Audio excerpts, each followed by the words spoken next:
సమాజంలో మార్పు ప్రజల చైతన్యం కోసం ఉప ముఖ్యమంత్రి పవన్ కళ్యాణ్ చేస్తున్న పోరాటాన్ని అడ్డుకునేందుకు వైసీపీ కుట్రలు కుతంత్రాలు చేస్తుందని జనసేన ఎన్టీఆర్ జిల్లా అధ్యక్షుడు సామినేని ఉదయభాను మండిపడ్డారు. విజయవాడలో జనసేన పార్టీ ఎన్టీఆర్ జిల్లా కార్యాలయంలో జిల్లా అధ్యక్షుడు సామినేని ఉదయభాను మీడియా సమావేశం నిర్వహించారు. ఈ సమావేశంలో ఆయన మాట్లాడుతూ వైసీపీలో అనేక కులాలు ఉన్నా కేవలం కాపులతోనే ఎందుకు కుల సమావేశాలు నిర్వహిస్తున్నారని ఆయన ప్రశ్నించారు. కుల రాజకీయాలను వైసీపీ నాయకులే పెంచి పోషిస్తున్నారని, కుల సమావేశాలు కావాలంటే కార్తీక మాసంలో వనభోజనాల్లో పెట్టుకోవాలని హితవు పలికారు. రాష్ట్రంలో ఏ చిన్న సంఘటన జరిగినా అంబటి రాంబాబు, పేరినాని వంటి నేతలు పవన్ను అపాదించడం దుర్మార్గమన్నారు. గతంలో జగన్ సచివాలయానికి వచ్చేవారు కాదని, నేడు సీఎం చంద్రబాబు, పవన్ కళ్యాణ్ నిత్యం సచివాలయంలో ఉంటూ ప్రజలకు అందుబాటులో ఉంటున్నారన్నారు. రాజకీయాలను రౌడీలు, సంఘ విద్రోహులు శక్తులు ఉండకూడదని, పవన్ అంటే తప్పేంటని ఆయన నిలదీశారు. ఈ సమావేశంలో జనసేన పార్టీ నాయకులు, కార్యకర్తలు పాల్గొన్నారు. ఇవాళ సమాజంలో మార్పు రావాలి, ప్రజల్లో చైతన్యం రావాలి, ఆ తర్వాత మంచి ప్రజాస్వామ్యంగా ఈ రాష్ట్రం వర్ధిల్లాలని చెప్పి ఆయన యొక్క ముఖ్య ఉద్దేశం. ఆయన చెప్పిన అంశం ఏంటంటే, రాష్ట్రంలో ప్రజలందరూ సుఖంగా ఉండాలి, సౌఖ్యంగా ఉండాలి, ప్రభుత్వ అవసరాలు ప్రజలకందరికీ పంచాలి, అభివృద్ధి సంక్షేమం బాగుండాలి. అలా బాగుండాలి అనుకున్నప్పుడు కుల రాజకీయాలు ఎక్కడా చేయకూడదు, మత రాజకీయాలు ఎక్కడా చేయకూడదు. ఆయన యొక్క ఉద్దేశం అది. దాన్ని ఆయన చెప్తా ఉంటే ఇవాళ ప్రతిపక్ష పార్టీ అయిన వైఎస్ఆర్ పార్టీ అనేక రకాలుగా కుట్రలు కుతంత్రాలు చేస్తూ ఆయన యొక్క పవన్ కళ్యాణ్ గారి యొక్క భావజాలాన్ని సరిగా గుర్తించకుండా అనేక రకాలుగా విమర్శలు చేస్తూ ఉన్నారు. నేను ఒకటే అడుగుతున్నాను, వైసీపీ పార్టీ అధినేత జగన్మోహన్ రెడ్డి గారు కానీ, వాళ్ళ అనుయాయులను కానీ, అంతకుముందు గతంలో పనిచేసిన మంత్రులు కానీ, మాజీ వైసీపీలో ఉన్న నాయకులందరూ కూడా ఒకటే అడుగుతున్నాను. ఇవాళ మీరు మొన్న ఎన్నికల్లో పోటీ చేశారు, ప్రజల యొక్క తీర్పు చాలా స్పష్టమైన తీర్పు ఇచ్చారు. కూటమికి 164 స్థానాలు ఇచ్చారు. మీరు 11 స్థానాలకే పరిమితం అయ్యారు. దాన్ని మీరు పరిగణలో తీసుకోవాలి. అలా పరిగణలో తీసుకోకుండా అనేక రకాలుగా కుట్రలు కుతంత్రాలు చేస్తూ ఉన్నారు. ఇవాళ మీకు అవకాశం ఇచ్చారు, మీరు రాజధానిని 3 రాజధానులు అని చెప్పారు. ఒక రాజధాని రాష్ట్రంలో, రాజధాని అంటే దేశంలో అన్ని రాష్ట్రాలకి ఒకే రాజధాని ఉంటుంది. అటువంటిది మీకు అధికారంలోకి ఇస్తే మీరు 3 రాజధానులు అని చెప్పి ప్రజలు తికమక పెట్టారు. అలాగే అనేక రకాల ప్రభుత్వం మీకు ప్రజలు అవకాశం ఇస్తే దాన్ని మీరు కాలుతో తన్నారు, దాన్ని సరిగా పరిపాలించే శక్తి లేకుండా.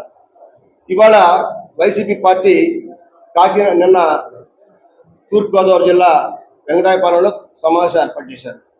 ఇవాళ నాకు అర్థం కాని విషయం ఏంటంటే, వైసీపీలో అనేక రకాల కులాలు ఉన్నారు. ఒక కాపుల కులం కాదు, కాపు కులం వస్తలే వైసీపీ వాళ్ళు ఎవరు లేరు, అనేక కులాలు ఉన్నారు. ఇవాళ వైసీపీలో బీసీలు ఉన్నారు. మరి బీసీ ఎందుకు కుల మీటింగ్ ఎందుకు ఏర్పాటు చేసుకోలేకపోయారు? వైసీపీలో కమ్మవారు ఉన్నారు, కమ్మవారు ఎందుకు ఏర్పాటు చేయలేదు? వైసీపీలో రెడ్లు ఉన్నారు, రెడ్లు కుల సమావేశాలు ఎందుకు ఏర్పాటు చేయాలా?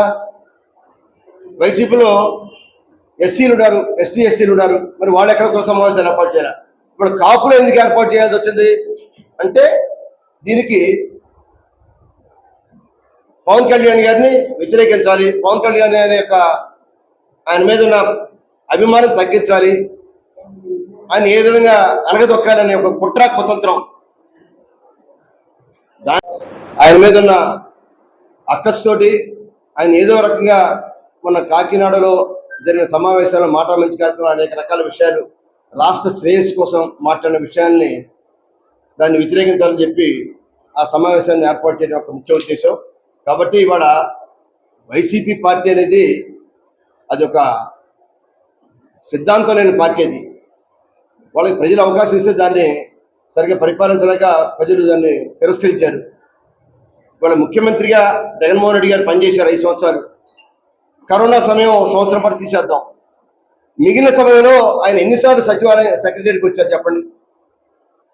ఒక్క మంత్రివర్గ సమావేశం, క్యాబినెట్ సమావేశాలు తప్ప ముఖ్యమంత్రి గారు ఎప్పుడు కూడా సచివాలయ సెక్రటరీకి రాలా.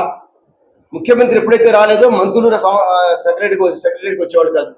మేము ఆ రోజు శాసనసభ్యులుగా పనిచేసాం. అనేక రకాల పేపర్స్ తీసుకొని మంత్రులు కలవడం కోసం, అధికారులు కలవడం కోసం సెక్రటరీకి వెళ్తే ఒక్కళ్ళు ఉండేవాళ్ళు కాదు. అసలు ముఖ్యమంత్రి ఉంటే కదా.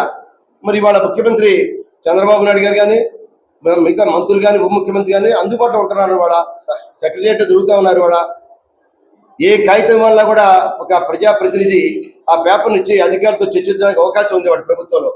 మరి ఆ రోజు ప్రభుత్వంలో, ఆనాటి జగన్మోహన్ రెడ్డి గారి ప్రభుత్వంలో ఇటువంటి అవకాశాలు ఉండేవి కావు. ఇవాళ కుల మీటింగ్లు పెడుతున్నారు. ఎందుకు పెట్టాల్సి వచ్చిందండి కుల మీటింగ్? అంత అవసరం వచ్చింది వాళ్ళ కుల మీటింగ్?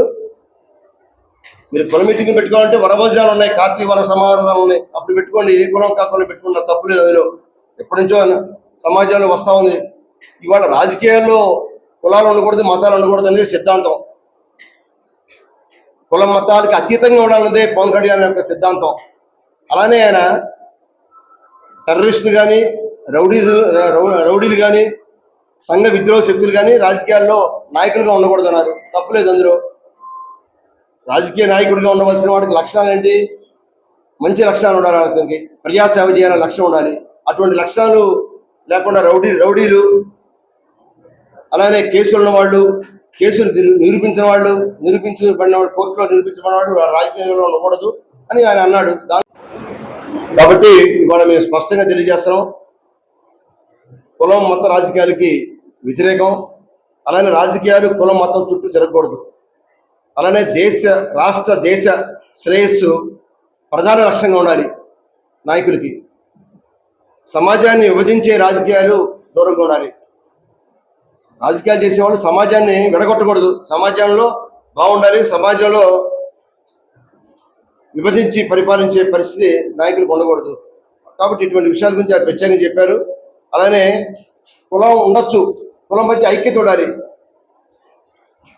తప్ప దానిలో రాజకీయం ఉండకూడదు. కులంలో అనేక మంది రాజకీయాలు చేసుకోవచ్చు, తప్పులేదు. ఒకళ్ళు ఒక పార్టీలో ఉండొచ్చు, ఇంకోళ్ళు ఇంకో పార్టీలో ఉండొచ్చు, ఇంకో పార్టీలో ఉండొచ్చు. రాజకీయాలు చేసుకోవచ్చు తప్ప ఆ క్యాస్ట్ ఐక్యత ఉండాలి తప్ప రాజకీయాలు చేయకూడదనే ఆయన ఒక సిద్ధాంతం. అలానే ప్రాంతీయ గౌరవంతో కూడిన జాతీయ భావం ఉండాలి. ప్రతి వారికి మన దేశం బాగుండాలి, భారతదేశం బాగుండాలి, ప్రపంచంలో భారతదేశం యొక్క ఇరుముడి బాగా పెరగాలి, గౌరవం పెరగాలనేది ఆయన యొక్క సిద్ధాంతం. ఇవాళ ప్రాంతీయ అసమానతలు ఉంటే ఎక్కడ కూడా రాష్ట్రం బాగుండదు, దేశం బాగుండదు. ఆ ప్రాంతీయ అసమానతలు ఉండకూడదు.